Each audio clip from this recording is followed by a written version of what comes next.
Good evening, everyone. Thanks to everyone for coming this evening. I'm happy to see that we have all 14 programs represented here this evening. It's nice to see that we have that mutual support going on. There are some individuals, unfortunately, that weren't able to attend, representatives from them anyways, but we do have live streaming happening for them to still be able to participate. I'll start off by introducing the evening, and then I'll turn things over to Deanne.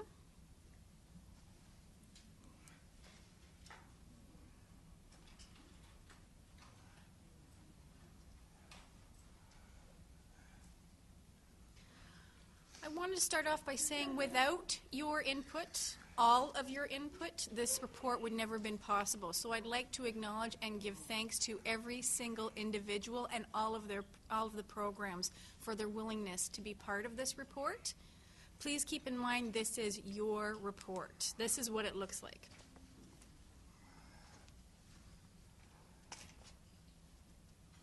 I know there's been lots of conversation about the concept of capacity.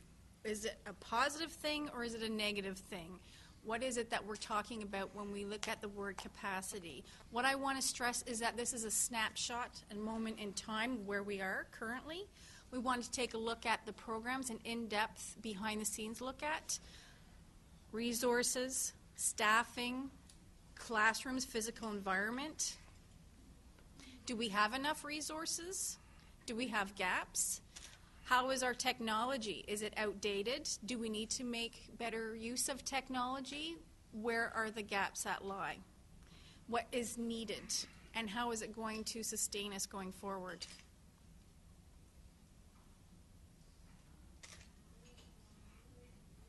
Remember the focus group when everybody came back in January and we had a conversation and talked about our concerns and we talked about all of the challenges that we faced? We had the opportunity to air all of that information, and as a result, DLI got into contact with CHS and GBC, and we talked about collaborating. A name was suggested to us as to who could take the lead. This is a professional that we brought on board, Dr. Sharita Ryan. She works at OISE, Ontario Institute for Studies and Education. She had previously been involved doing research for the native stream.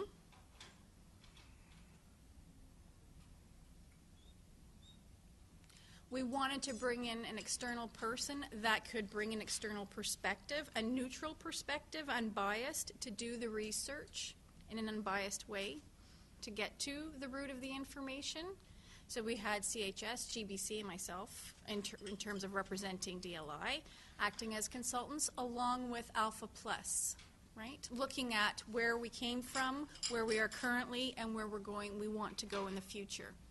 Also keeping in mind that MTCU was part of this from start until present, obviously being in support financially, allowing us to undertake this research and to support these discussions.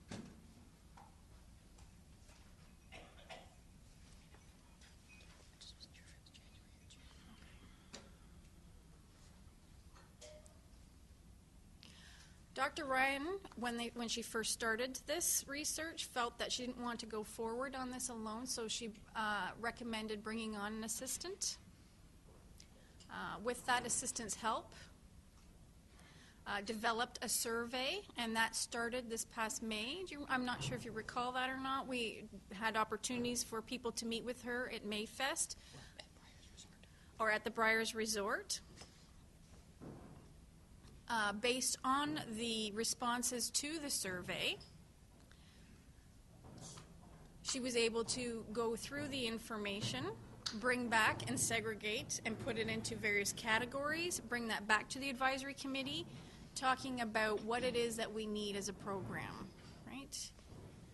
Where we started from and where we wanted to go. Were we on the right track or were we in need of revision? The participants that took place in the interviews were practitioners, program managers, looking at things that pertain to their area of expertise around budgeting, running of the program, interviewing learners, former learners. That took place at Mayfest, and both in Toronto and in Ottawa area. So that's current and former learners that participated, talking about their experiences and what we could do or should consider doing to help enhance and improve our programs going forward. So based on all of the information that was gleaned from those interviews, again, the information was further dissected. That helped inform this report. Again, having Dr. Shrita involved, she took the information from the interview. So we're talking about direct quotes, not things that were created or interpreted based on experience and having been involved in this field. This was a totally external person, neutral, unbiased, and quoting from your input directly.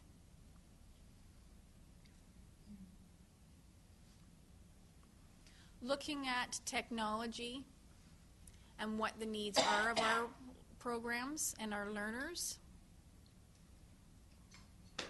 recognizing that there was a need to enhance our program. As a result of that discussion around technology, a trip was made to Gallaudet to see what sorts of resources they had, what sorts of technologies were in place, what they were using. A very fruitful and worthwhile trip. That information gathering trip was then brought back to Ontario, seeing what the results, the potential of what was happening at Gallaudet currently and what could potentially be happening here given our current situation. I'm now going to turn things over to Deanne. She's going to run through the presentation. If people could please hold on to their questions until the end, and at the end I'm going to moderate so that everybody has a chance to ask whatever questions they may have of her. All right, so I'll now turn the floor over to Deanne.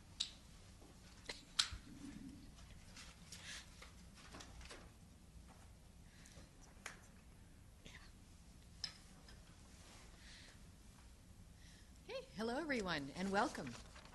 Is everybody doing well this evening? Everybody's got enough energy for us? Fantastic. Next slide, please. Thank you. So before I jump into what's presented to you on the slides, I'd first like to just talk a little bit about all of you and the vision that we have in terms of what our visions are around computers, around internet. I'm sure you all have that kind of experience, of course. You've all been on the internet, and we're talking about creating something that's going to be used there. And the reason we're doing that is for access purposes. In the past, when individuals needed information, one would go to a library, one might contact a friend or a family member, and so it took us as deaf individuals an awful long time to finally get the information that we needed. And now with the invention of the computer, wow, what has it done to our lives? It's been fantastic for us as members of the deaf community in particular, first and foremost because it's given us the ability to contact people instantaneously. We can now do instant messaging. If I need to learn something, I need to find out information, I can now do that instantaneously on a computer via the internet. And technology, as technology is improving, it's improving the lives of deaf individuals as well. So I've mentioned email and text messaging, things like MSN, but now technology such as Skype, Uvu, and MSN messaging, those kinds of things are allowing for video emails and video messaging to be done. There's now vlogs available, if you're not familiar with that, where you see deaf individuals posting blog information, right, in a video format. So we call it vlogs. And they're able to put out there whatever is on their mind, what's going on. And I'm sure you've all tapped into some of those. There's one famous gentleman Carl Schroeder, which many of you may know of. He certainly got the hot topic of the day. And he's a deaf gentleman presenting deaf information to us in a very deaf manner.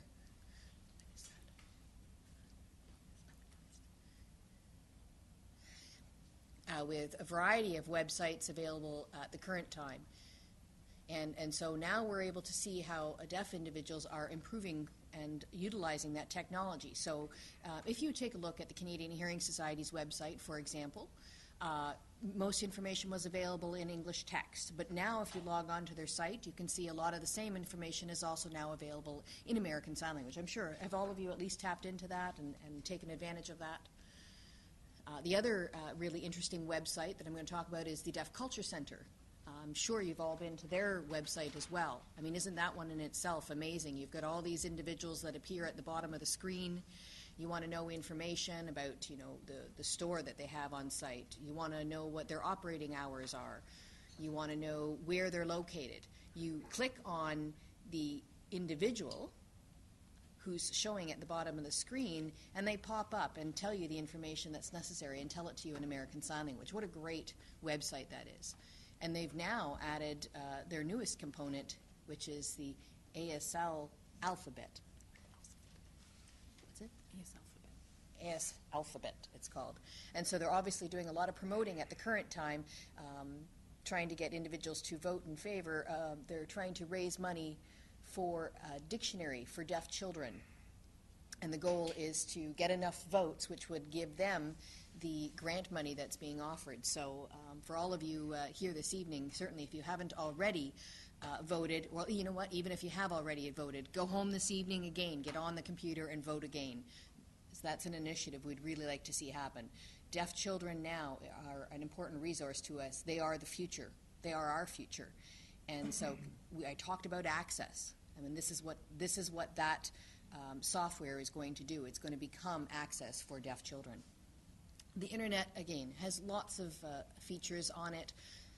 Let's say, for example, if you have a motorbike or a car, or let's say maybe even just a bicycle, if it breaks down on you, rather than having to pay somebody to come and do the repair, you're thinking, you know what, maybe I can do this on my own. Well, being able to log on the internet and just typing in, you know, automotive repair or motorbike repair or bicycle repair, you can now get a lot of videos that now show you in video format, you know, how to repair your bike, how to repair your object. What's missing from that currently is it's not available in American Sign Language or Sign Language.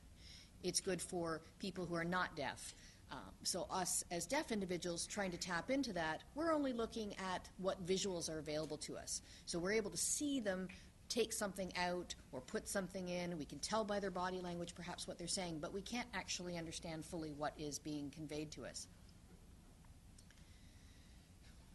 Other components on websites are, you can see microphones, if you will, that indicate that text message, if you don't understand text message, if you don't understand the text that's written on the website, you can actually click on something that gives you an audio file. To explain what that particular thing means. Now, wouldn't that be great to have that same technology available, but to make it available for deaf individuals? So when you click on that, instead of it coming up as an audio file, it comes up as a video file that somebody on screen speaking in sign language. Wouldn't that be fantastic? So that is ultimately what we're talking about here. Okay, and that's what these slides will speak to. And I don't want to make reference